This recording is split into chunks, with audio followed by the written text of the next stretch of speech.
Vamos falar um pouco mais sobre arrays aleatórios, né? Isso é uma funcionalidade interessante do NumPy. Esse módulo que ele tem chamado numpy.random. Ele tem várias funções para geração de números aleatórios, tá? Que vai ser algo que vai se tornar mais útil, você vai entender isso melhor num curso de estatística, tá? Mas vamos abordar um pouquinho desde já. Eu posso chamar esse módulo, né, random dentro do NumPy usando import numpy.random. E aí eu posso dar um nome para isso, uma abreviação, eu vou chamar de NPR, certo? NP de NumPy, R de random, tá? E aí se eu quiser gerar 10 números aleatórios, eu posso fazer npr.random. E aí eu estou chamando a função random dentro desse módulo. E eu quero gerar 10 números aleatórios. Ele me gerou esses 10 números aleatórios. Tá? Bom, digamos que eu queira 10 números, mas não entre 0 e 1. Tá? Eu quero entre 50 e 100. Eu quero 3 números aleatórios entre 50 e 100. Eu posso usar a função uniform, tá? Que vai me gerar números entre o low, no caso 50, e o high, no caso 100, uniformemente distribuídos. A probabilidade para qualquer número é uniforme ali dentro, tá?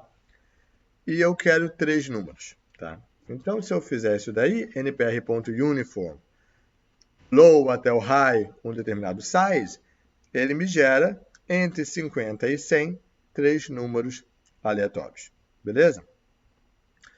Uma coisa que se vê bastante e se usa bastante é usar uma semente aleatória. A semente aleatória faz com que o resultado não seja aleatório de verdade. Um computador ele não tem como gerar números que são realmente aleatórios. Tá? Um computador está usando uma fórmula para gerar esses números. Uma forma complicada, uma forma que gera números que parecem aleatórios, mas se é uma fórmula, não é tão aleatório assim, concorda? Se existe uma fórmula, não é aleatório. Na verdade, gerar números realmente aleatórios é algo extremamente complicado e é algo que você consegue usando, de fato, só a natureza. Então, coisas loucas, do tipo, você vê a variação na condutividade elétrica da atmosfera, entendeu? Coisas desse tipo. Um computador tem algoritmos, tem fórmulas que ele utiliza para gerar números que parecem aleatórios. E para todas as aplicações práticas do nosso dia a dia e do dia a dia das empresas, são aleatórios o bastante. Tá? Mas, na verdade, não são 100% aleatórios, na verdade, são usados com base numa fórmula. Tá? E se são usados numa fórmula, numa função, eles recebem um input. E se eu determino qual eu quero que esse input seja, eu consigo determinar qual que vai ser o próximo elemento. Tá? Então, eu consigo forçar os números aleatórios a serem mais ou menos o que eu quiser. Eu consigo forçar com que eles sempre sejam os mesmos números aleatórios. Tá? Esse tipo de número que parece aleatório, mas é aleatório de mentirinha, a gente chama de números pseudo-aleatórios. Pseudo significando de mentirinha, aleatório significando o que deveria ser, né? Não é.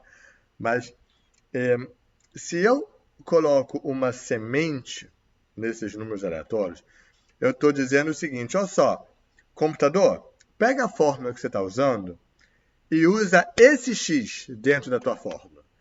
E aí o y já vai ser sempre o mesmo, porque se eu boto sempre o mesmo x, o y é sempre o mesmo. Faz sentido? Então, os números não são aleatórios de verdade. Deixa eu mostrar como isso funciona, que vai ficar mais claro. Se eu chego e digo numpyrandom.seed 0, e aí depois eu peço 10 números aleatórios, ele me dá 10 números aleatórios. Beleza? Um mês depois eu chego, cansei, pensei em outra coisa, e aí eu quero rodar o código de novo. E eu digo, me força o seed a ser 0 e me dá 10 números aleatórios, ele me dá os mesmos números, certo? Compara, um por um, até a última casa decimal, são os mesmos números. Beleza? Para que isso serve? Porque de vez em quando eu posso querer que o meu resultado, que o meu código seja reproduzível. Eu, como professor, quero isso. Eu quero que vocês sejam capazes de rodar o meu código e ter os mesmos resultados que eu tive, para que vocês possam ver e realmente é dando a mesma coisa. Tá? Se der algo diferente, né, vocês podem achar, puxa, será que eu fiz certo? Né? A gente não fez isso até o momento, mas a partir de agora a gente já pode fazer isso. E aí os meus resultados vão dar exatamente iguais aos teus resultados quando a gente estiver usando números aleatórios. Isso também é muito importante em pesquisa, né? Eu quero que os resultados da minha pesquisa, outros cientistas, outros estudiosos possam verificar, possam reproduzir, certo?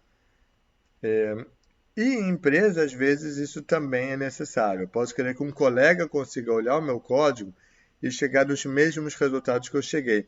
Especialmente se houver alguma auditoria, por exemplo, que vai ser feita em cima dos meus códigos, ou em cima de alguma decisão que eu tomei com base no meu código. Eu não quero deixar ao acaso que, de repente, o auditor não vai chegar na mesma resposta que eu cheguei, certo? Então, para eu garantir que ele chegue na mesma resposta que eu cheguei, eu posso fixar uma semente e aí, quando ele for rodar, ele vai ter exatamente os meus resultados. Os números são aleatórios na primeira hora que eu rodei, né? Mas não serão mais aleatórios a partir daí. Tá? Então, isso é algo interessante também. Muito usado. Você vai ver isso daí quando você for ver documentação pela internet. NumPy não é só sobre array. NumPy é Python numérico. Então, ele traz algumas funções que são interessantes para a gente ter. Por exemplo, ele traz o conceito de infinito. Se em alguma conta eu precisar usar infinito, eu posso usar np.inf, certo? É algo interessante. NumPy também traz o conceito de uma ausência de número, de uma ausência de um valor. Às vezes eu tenho um dado que está faltando. Às vezes eu posso ter um dado sobre salário e algumas pessoas não decretaram o salário delas, não disseram, não revelaram quanto que elas ganham, certo? E eu tenho um dado que está not available, not a number.